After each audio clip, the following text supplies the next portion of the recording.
Olá, Deus abençoe a sua vida. Vamos à reflexão de número 24 no livro de Josué. Estamos no capítulo 7. Hoje nós vamos ler do versículo 7 até o versículo 13. Essa leitura será realizada na Bíblia NVI.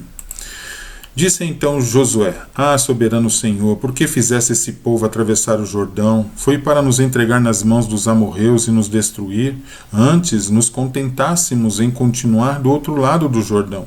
Que poderei dizer, Senhor, agora que Israel foi derrotado por seus inimigos?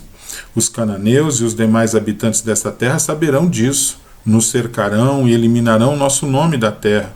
Que farás então pelo teu grande nome? O Senhor disse a Josué: levante-se, por que você está aí prostrado? Israel pecou, violaram a aliança que eu lhes ordenei.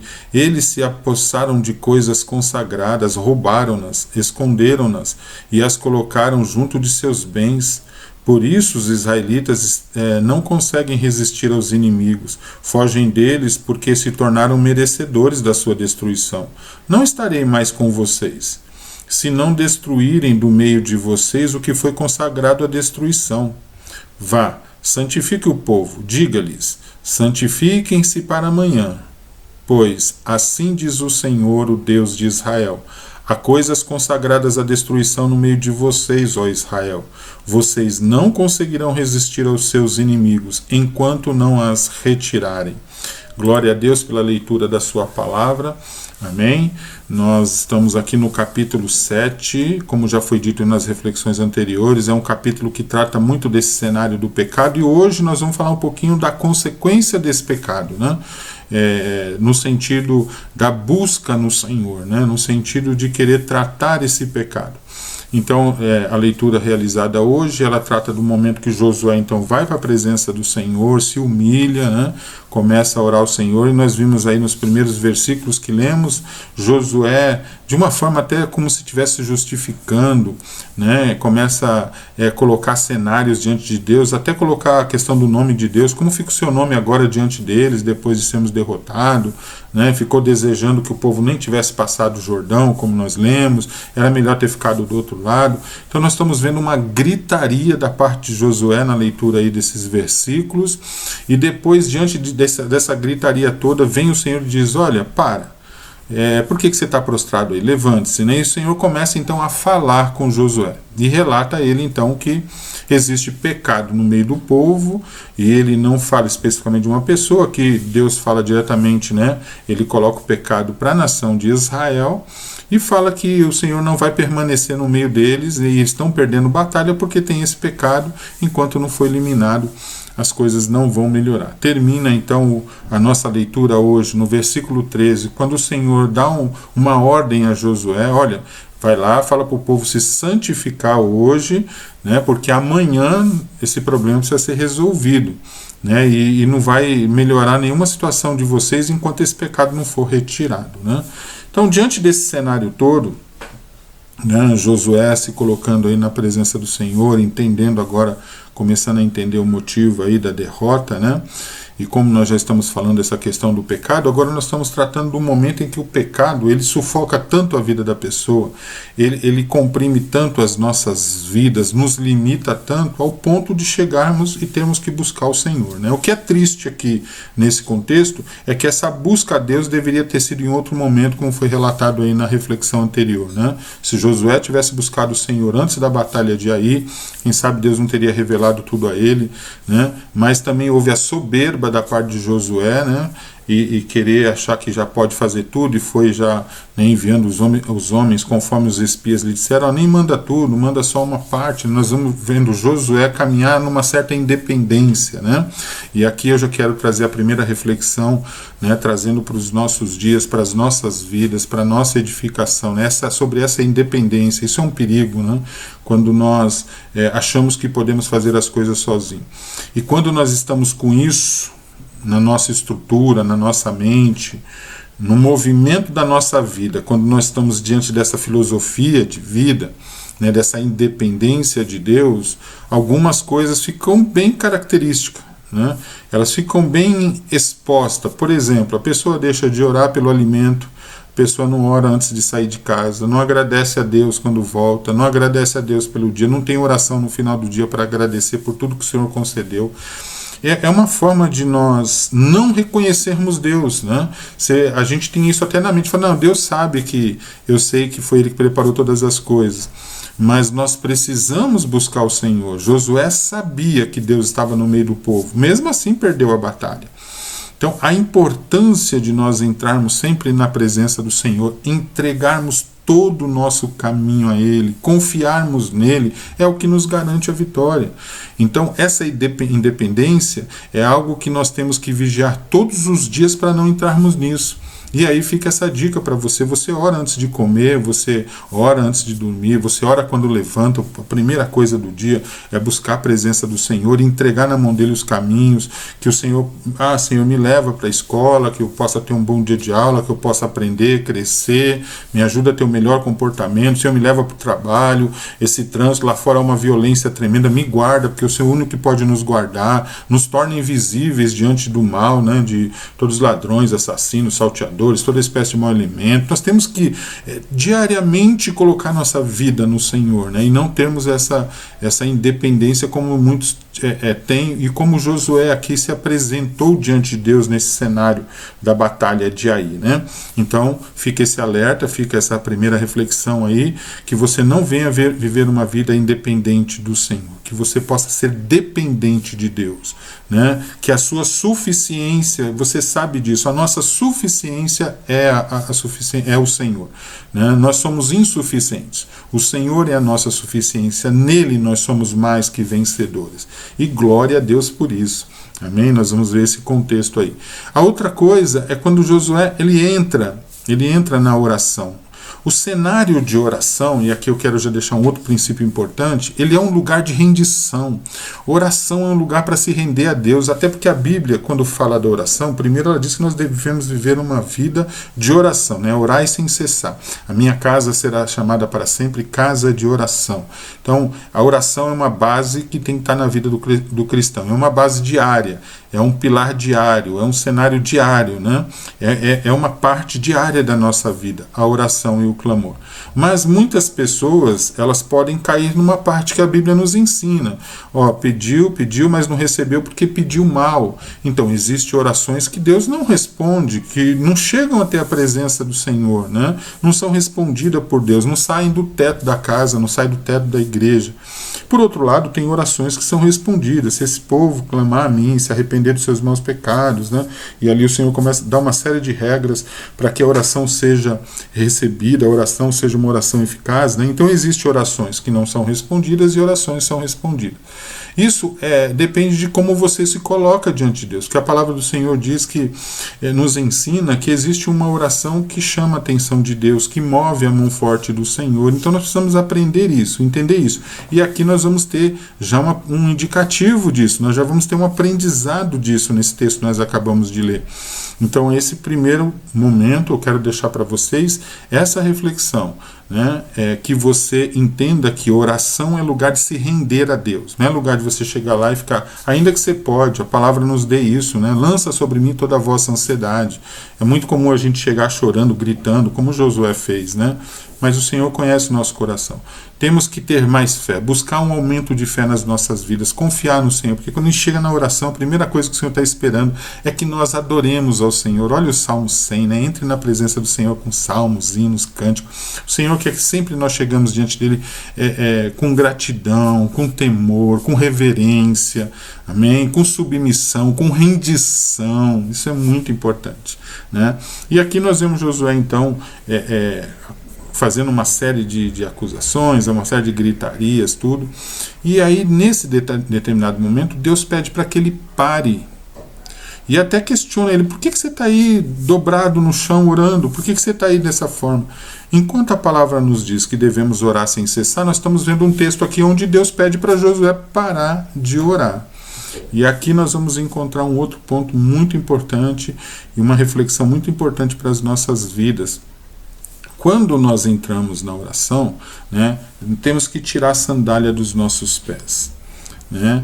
Então, é muito fácil entender essa questão da oração, do clamor, da busca do Senhor, quando a gente fala do templo ali, né? Era feito um holocausto, o povo buscava o arrependimento, depois o sumo sacerdote ele entrava ali no Santo dos Santos, né? No Santíssimo, precisava ter uma purificação. A oração não é diferente. Então, assim, há coisas que nós não podemos carregar para dentro da oração, e uma delas é o pecado. Então, nesse exato momento, parece até que está contra a palavra do Senhor Deus pedir para o seu servo parar de orar, né? Mas por quê? Porque a oração ali não ia ter força, porque há o pecado no meio do povo de Israel. E aquela oração de Josué era uma oração ministerial, era uma oração referente ao povo, ao que o povo estava vivendo, né? Então o Senhor falou: há pecado no meio de vocês. Então é importante nós entendermos isso. Então, quando você vai partir para a oração, se você tem uma vida consagrada, se você tem uma vida com Deus genuína, porque muitas pessoas fazem orações aí e acham que só porque estão no cenário, né, cumprindo os protocolos de oração, fecha os olhos e clama e tudo, que é uma oração respondida. Esse é um contexto. O outro é aquele que, quando ele vai para a oração, ele sabe que ali ele precisa se render a Deus, ele precisa entender a vontade do Senhor, ele precisa se colocar diante de Deus na oração. Só que antes da oração existe um processo, né?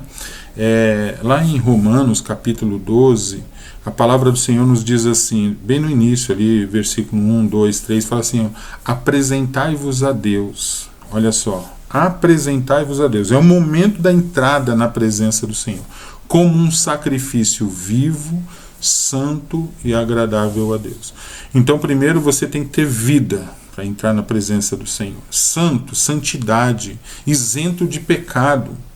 E que a sua vida seja agradável diante de Deus, que a sua vida seja uma festa todos os dias para o Senhor. O Senhor, quando Ele tocar, Ele olhar na sua mente, Ele vê uma festa na sua mente, Ele vê uma festa no seu coração.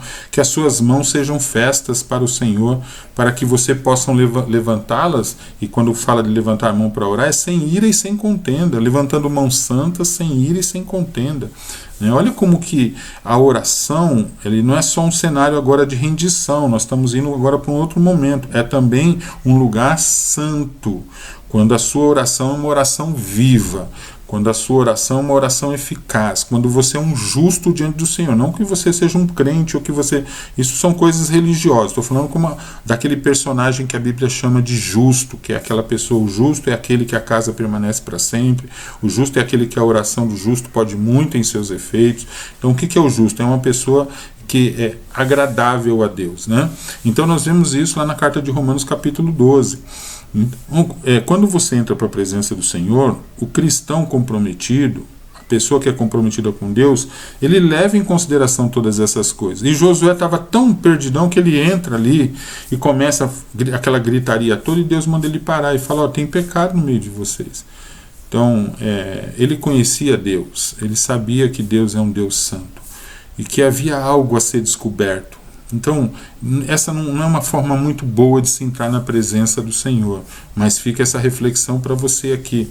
Momento de oração é momento de santidade, é momento de conserto, é momento de colocar as coisas no altar de Deus, né?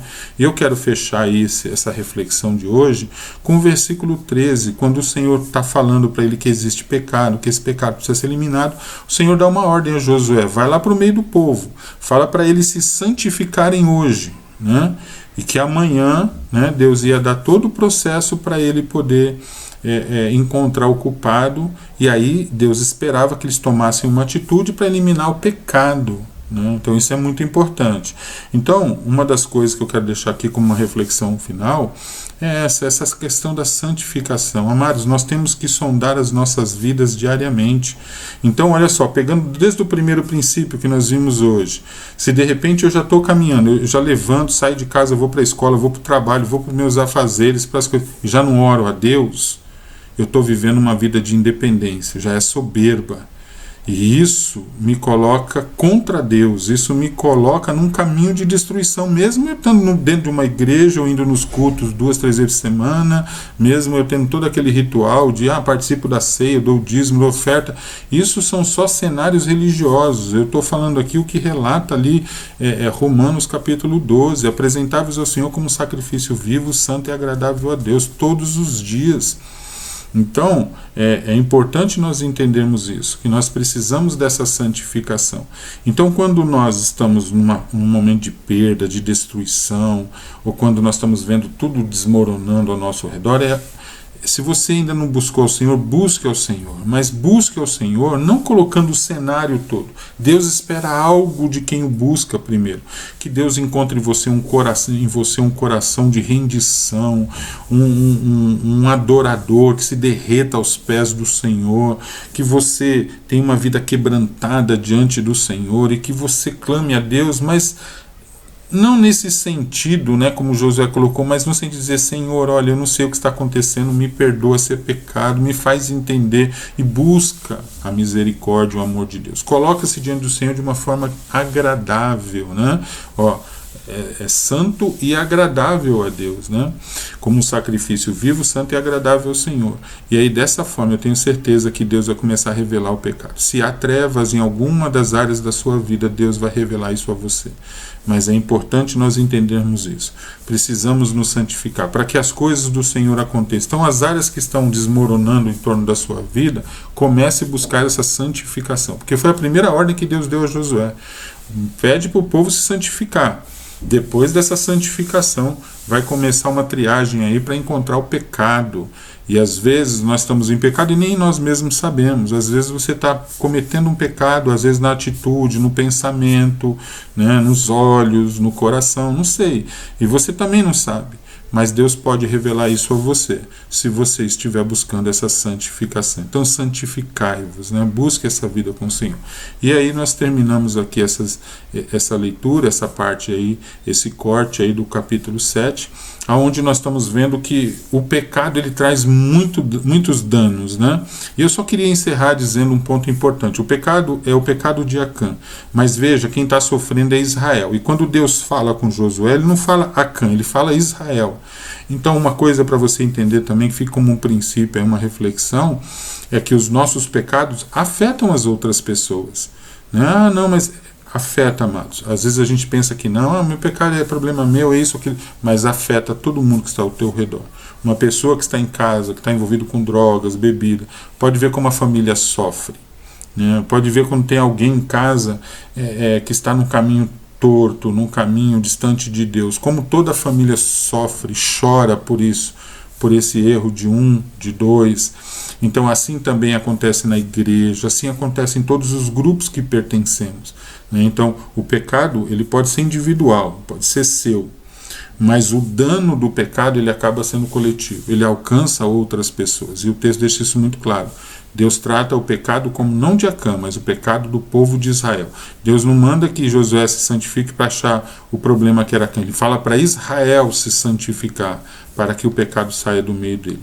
Então é isso também. Se você que muitas vezes aí está agindo, tomando decisões erradas na sua vida, saiba que isso afeta não somente você, mas todos que o amam, todos os que estão em torno da sua vida. Isso afeta a sua família, isso afeta a sua igreja, isso afeta a Deus, porque o pecado entristece ao Senhor. Amém? Que você possa encontrar força para buscar essa consagração, essa santificação, e que você seja uma festa para Deus, que a sua vida seja sempre uma festa para Deus, e você, como um bom soldado de Cristo, que milita dignamente no exército do Senhor, possa sondar a sua vida todos os dias, buscando ao Senhor, numa dependência plena de Deus. Amém? Para que Deus, se tiver alguma coisa errada, Deus sempre nos mostre antes, para nós não sofrermos os danos do pecado. Amém? Deus abençoe você e a sua casa. Amém.